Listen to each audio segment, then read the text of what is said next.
elke knie sal buig, elke mond getuig, dat U die Baie welkom by Vita die Bybelstudies, Evangelie van Johannes, hoofstuk 12. En ja, dis die aanloop, tot die heel laaste gesprek wat Jesus met sy disippels het voor die kruisiging. Nou, daar was dialoog tussen hulle, wat ons nou van weet in die Bybel. Getsemane toe, Jesus wat met hulle praat en sê, kom bid saam met my, maar die laaste ete is eintlik maar die laaste rustige, dog dringende gesprek wat Jesus met sy disippels het, en dit beslaan 5 hoofstukke in die Evangelie van Johannes. So dit sê wat 'n premie plaas Johannes op daardie geleentheid en op die gesprekke wat daar plaasvind is en die goed wat Jesus gesê het.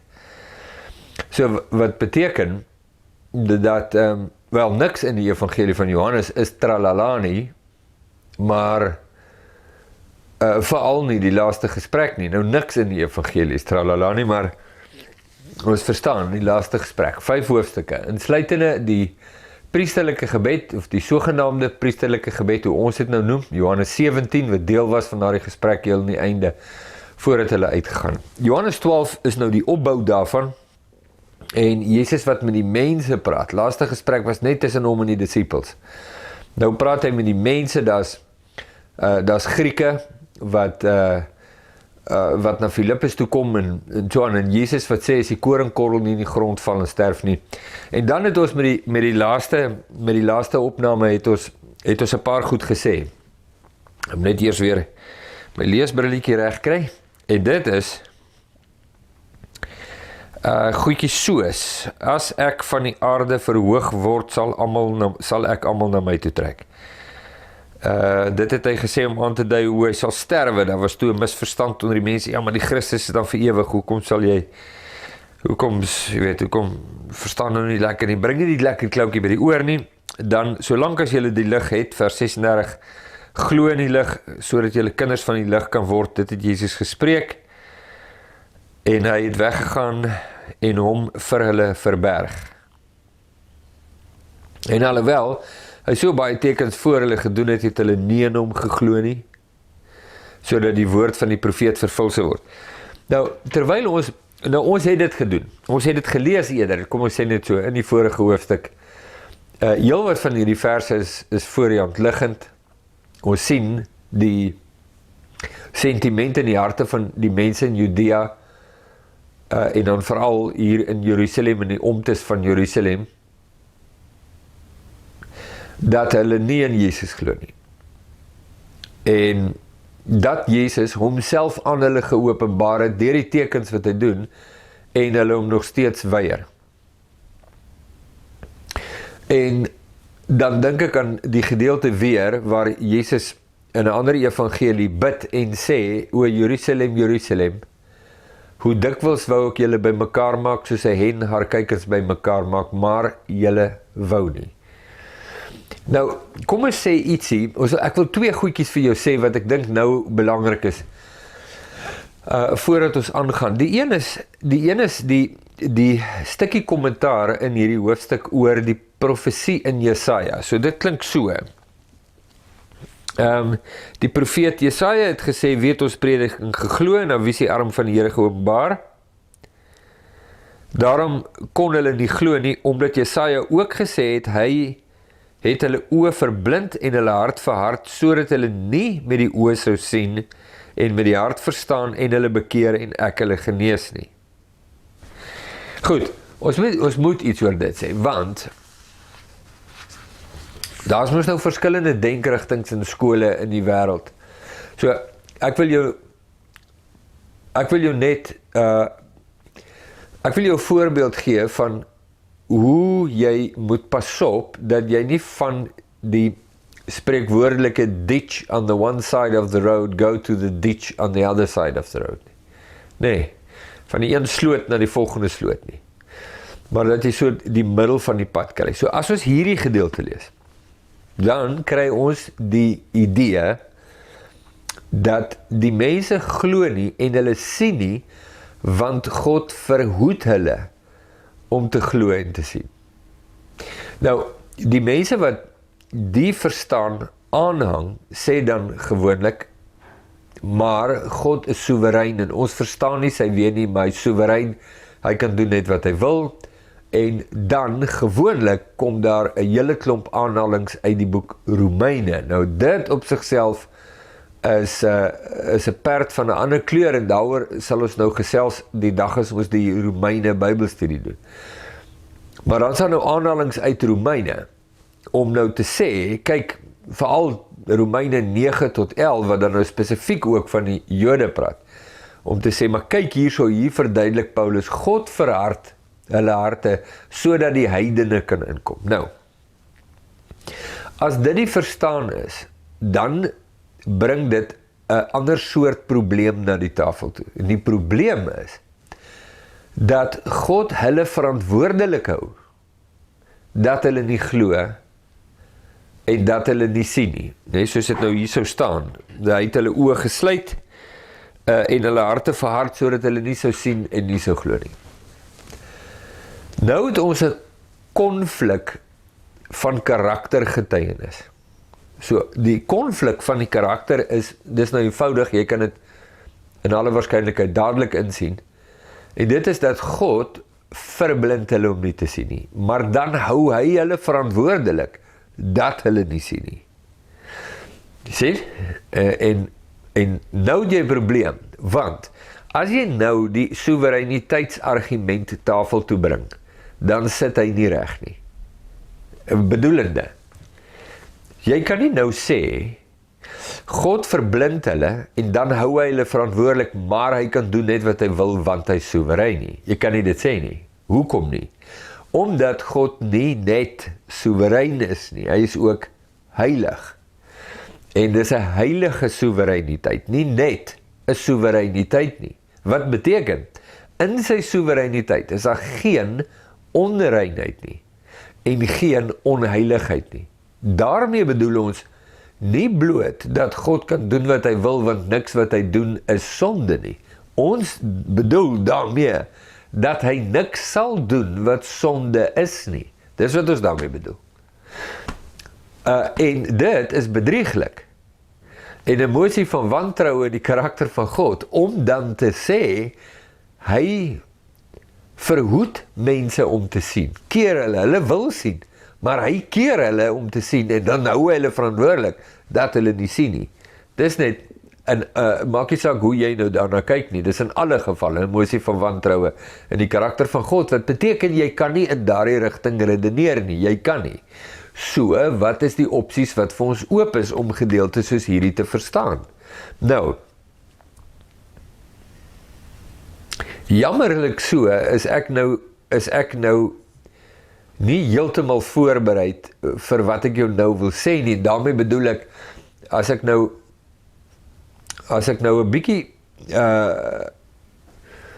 bietjie voorbereid was, geweet het, ek gaan nou in hierdie gesprek hieroor praat, dan het ek nou vir jou net 'n paar skrifte reg, en ek het hulle nie nou reg nie, so ek kan nou of die video hier so pause en gou die skrifte kry, of hulle soek terwyl jy nou aanlyn is, maar ek gaan nou nie een van daai twee doen nie, so gelukkig het jy allerlei apps, en jy het Google, en jy het die internet, en jy kan dit self doen, so ek gaan vir jou sê, nee, dan maak dit vir jou maklik, doen dit, dis nogals, daar's 'n groot beloning daaraan om sulke goedjies te soek, en dan te kry, dis wonderlik.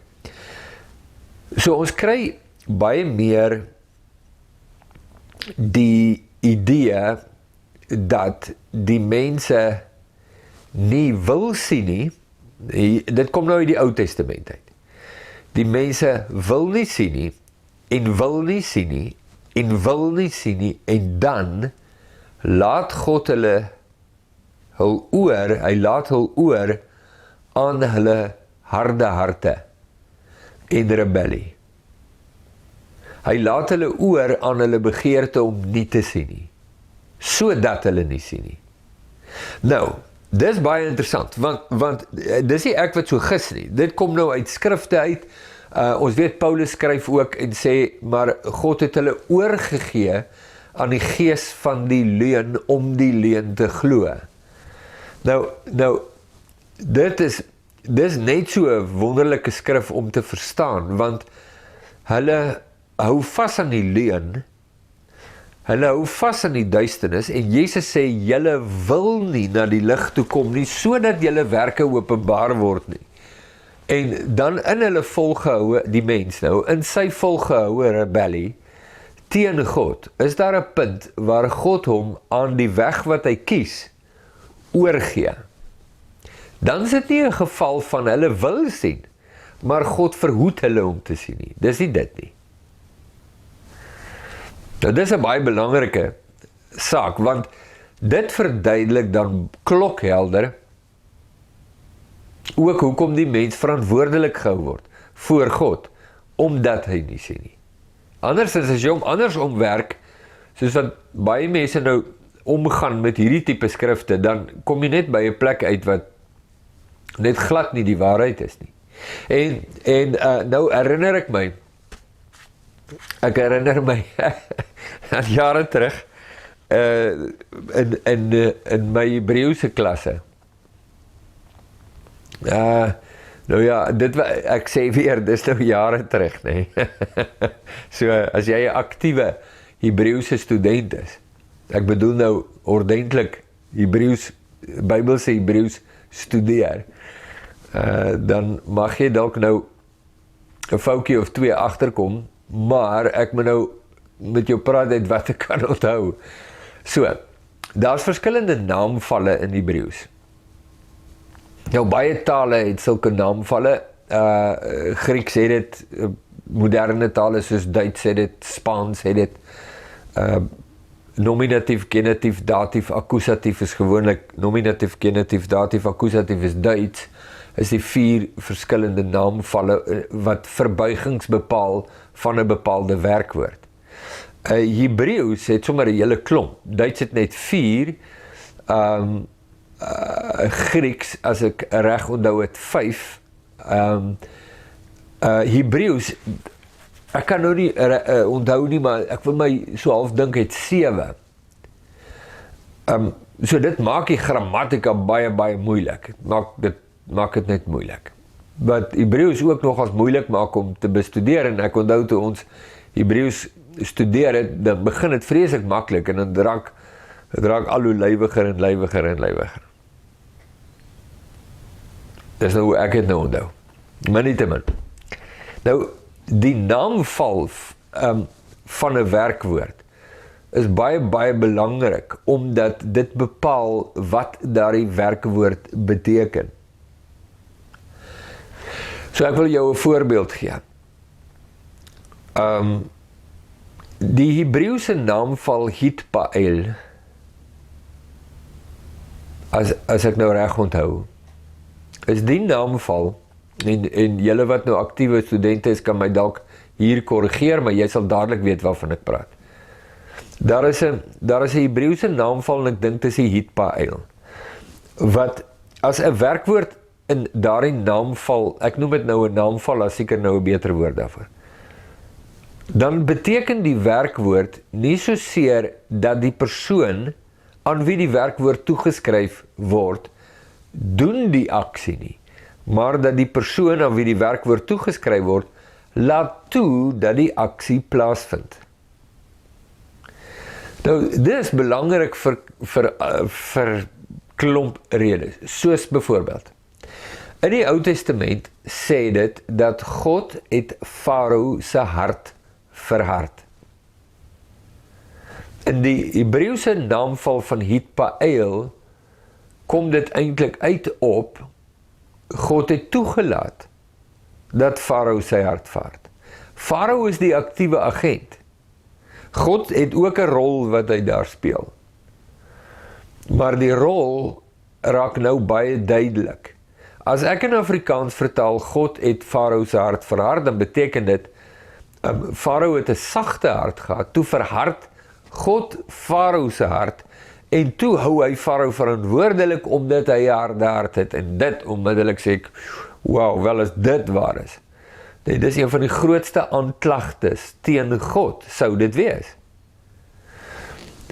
Maar nou, in die Hitpael verstaan ek dit baie, baie duidelik, en wat ek verstaan is die feit, dat Farao 'n keuse het, om in te gee, of te weerstaan, en Farao weerstaan. En dan kom daar nog 'n situasie waar Farao kan kies, en elke keer kies Farao om sy hart te verhard, en dan op 'n stadium gee God hom oor aan sy harde hart. En dit maak totale sin met hordes ander skrifgedeeltes in die Bybel, waar die karakter van God openbaar word, onder andere dan ook Johannes 12, wat ons verstaan. Jesus, ou Jerusalem, verantwoordelik, hoe dikwels wou ek julle bymekaar maak, maar julle wou nie. Hy lê die verantwoordelikheid direk voor die deur van Jerusalem. Nou ja, die praktiese implikasie daarvan is vir my baie belangrik, omdat dit beteken dat as ek en jy in 'n rigting ingaan waarvan God jou wil weerhou, en hy waarsku, en hy waarsku, en hy waarsku, maar jy hou aan beur en beur en beur, dat hy dan op 'n stadium jou net gaan oorgee aan jou hardkoppigheid en jou rebellie, sodat die gevolge daarvan oor jou kop sal kom. Baie belangrik. Kom ons sê, iemand pleeg bedrog. Terwyl jy bedrog bepleeg, weet jy doen verkeerd. Maar jy doen dit weer, en jy doen dit weer, en jy doen dit weer. En op 'n dag word jy gearresteer, jy word verhoor, en jy word gevonnis, en jy word jare tronk toegestuur. Nou, het jy per ongeluk bedrog gepleeg? Was dit 'n eenmalige enkel foutjie wat jy gemaak het, en toe word jy geslaan met die volle mag van die wet? Nee, dit was nie. Jy het volgehou en aanhoudend oor 'n lang tydperk aangehou en geweet dat wat jy doen is verkeerd, maar aangehou daarmee. En op 'n stadium word jy net oorgegee daaraan. En die gevolge slaan jou. Nou, in die geval van Israel het ons dit baie, want God praat met Israel, en hy waarsku hulle, en waarsku hulle, en waarsku hulle, en op 'n stadium gee hy hulle oor aan hulle rebellie. En dan kom die oordeel, en dan wanneer die oordeel kom, dan bekeer hulle. Tydens die waarskuwings, 1, 2, 3, 4, 5, 6, 7, eerste profeet, tweede profeet, derde profeet, 10 jaar, 20 jaar, 30 jaar, 50 jaar, 70 jaar of langer, kom die waarskuwings, en hulle ignoreer dit volgehou en doelbewus. Bekeer nie, maar toe die oordeel hulle slaan, toe bekeer hulle, toe wil hulle weet. 'n pragtige voorbeeld daarvan is natuurlik Numeri 21, hulle rebelleer teen God. Nou kom aan, hulle het die almag van God gesien, hulle het gesien hoe hy die hele Egiptiese leer uitwis, en, daar's hoeveel situasies en wraggies in Numeri 21, murmureer hulle weer teen God. En hy stuur slange tussen hulle in. Toe die slange tussen hulle inkom, en hulle begin pik, en mense begin doodgaan, toe hardloop hulle na Moses toe. En sê asseblief vir God, dit is fisiek jammer. Voor dit, arrogant, entitled, absoluut hardkoppig. Nou ja, soos wat ons so praat, dan sê jy, ja, dit herken ek, ja, dit het ek al beleef. Ja, ek kan dit insien. Ja, dit maak nou mos so baie sin. Nee, so dit net oor Jesaja. Dan, 'n laaste ding wat ek wil sê. Lyk vir my, ons gaan nou nie regtig by die teks uitkom vandag nie, maar hierdie goed is belangrik, want die gesprek word geïnisieer uit die teks uit.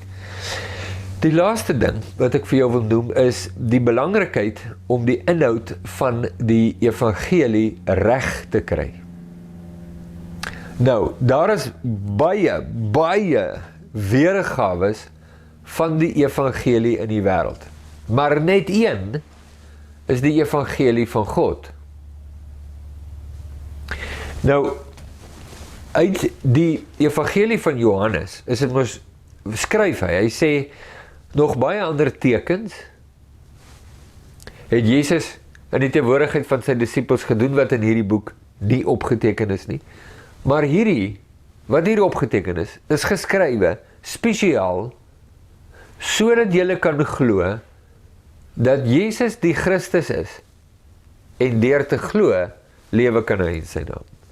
Nou, die, kom ons sê nou maar formule, nee, wat Johannes beskryf in Johannes 20 vers 30 en 31 is iets wat hy oor en oor gebruik in die evangelie. Daai was hoofstuk 20. Hoor hoe nou hang dit saam met wat hy skryf in hoofstuk 3. In hoofstuk 3 sal hy sê, want op hierdie manier het God die wêreld lief gehad, sodat elkeen wat in die Seun glo, nie verlore sal gaan nie, maar die ewige lewe sal hê.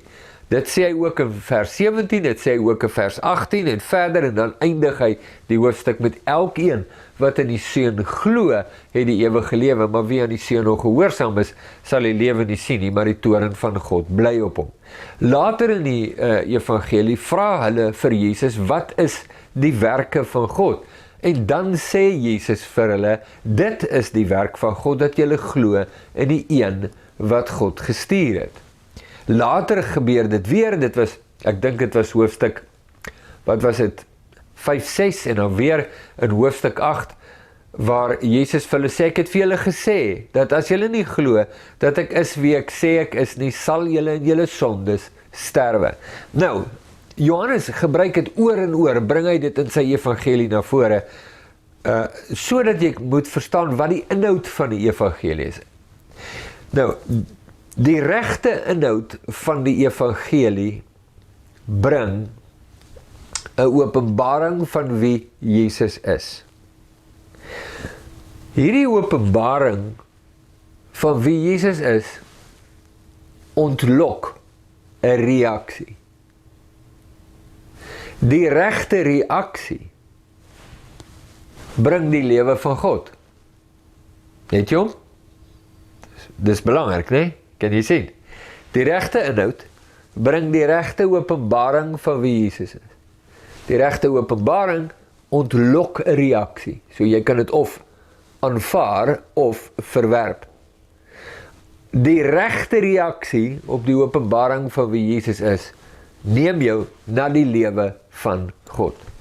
Die verkeerde reaksie ontneem jou die lewe van God. Lei jou weg daarvan. Dis hoe belangrik dit is om die inhoud van die evangelie reg te kry, want as jy 'n ander evangelie aanhang, kry jy 'n ander openbaring van Jesus. As daardie openbaring nie die openbaring is van God nie, sal dit jou nie by die lewe van God uitbring nie. Dis hoe krities dit is. So as jy hoor wat Jesus vir hulle sê en wat hy vir hulle preek en wat hy wil hê hulle moet sien, wat hy wil hê hulle moet hoor en wat hy wil hê hoe hulle moet reageer, dan weet jy presies. Wanneer jy dit verstaan, dan kan jy, wat jy dink die evangelie is, meet aan dit en sê, verstaan jy die inhoud van die evangelie? Nou, ons het al hieroor gepraat, en ek dink veral by die woordskool, maar ek gee jou 'n idee. Nêrens sê die apostels, dat om gered te word, moet jy glo, dat Jesus vir jou sondes aan die kruis gesterf het nie. Of moet jy glo dat hy jou verlosser is nie? Of moet jy net die liefde van God die Vader aanvaar op jou lewe nie? Nêrens nie. Nou as dit jou weergawe van die evangelie is, en dis wat jy vir mense sê, hulle moet glo om gered te word, kan jy nou dink, moet jy die vraag antwoord, hoekom is dit wat jy sê die evangelie is, nie dit wat Jesus preek, of Petrus, of Filippus, of Paulus en Silas, of enige van die ander apostels nie? Dis 'n baie belangrike saak. Het hulle geglo dat Jesus vir hulle sondes gesterf het? Ja, nie aanvanklik nie, hulle het nie verstaan wat dit beteken nie. Maar hulle het geleer wat die kruis van Jesus beteken, maar dis nie waar hulle geloof begin het nie. Weet hulle dat Jesus hulle verlosser is? Ja, hulle weet dit. Weet hulle dat die Vader vir hulle lief is? Ja, hulle weet dit ook, hulle is dit geleer. Daar was baie diepgaande lering daaroor. Paulus self praat oor die liefde van Jesus, dat julle die liefde van Christus sal ken, wat alle kennis oortref, die hoogte en diepte en lengte en breedte daarvan. Ja, hulle is daaroor geleer, maar dis nie hoe hulle geloof begin het nie. Hulle geloof het nie begin met glo dat Jesus vir jou sondes aan die kruis gesterf het nie. Hulle geloof het begin met glo dat hy uit die dode opgewek is. Hulle geloof het nie begin met bely hom as jou verlosser nie. Hulle geloof het begin met bely hom as jou Here. Dis fundamentele verskille wat verskriklik belangrik is. En dit is wat Jesus hierdie mense ook leer. Is om te glo dat hy is wie hy sê hy is. En jy sê, ja, maar hy is die verlosser. Sê ja, maar hy is iets voor dit. Iets voor dit. Wat is voor dit? Hy is die Here. Hy is die absolute Here. En as hy nie jou Here is nie, is hy nie jou verlosser nie. So ons verkondig aan mense 'n evangelie wat sê, wat aan hulle bekend maak, wat moet hulle glo. Dit gaan hulle nie uitbring. As dit verskil met wat God sê, gaan dit hulle nie uitbring by die lewe van God nie. Dis 'n belangrike saak hierdie. As jy die boodskap van God op jou lippe neem, maak baie seker dit is die boodskap van God. Moenie die boodskap van 'n mens relabel met 'n label wat sê boodskap van God nie. Want dis gif. Maak seker, wanneer jy vir mense vertel wat die evangelie van Jesus is, dat jy nie 'n ander evangelie verkondig en goed sê wat jy nie hoor in die openbaring van God in die skrif nie. Belangrike woord vir vandag. Elke knie sal buig.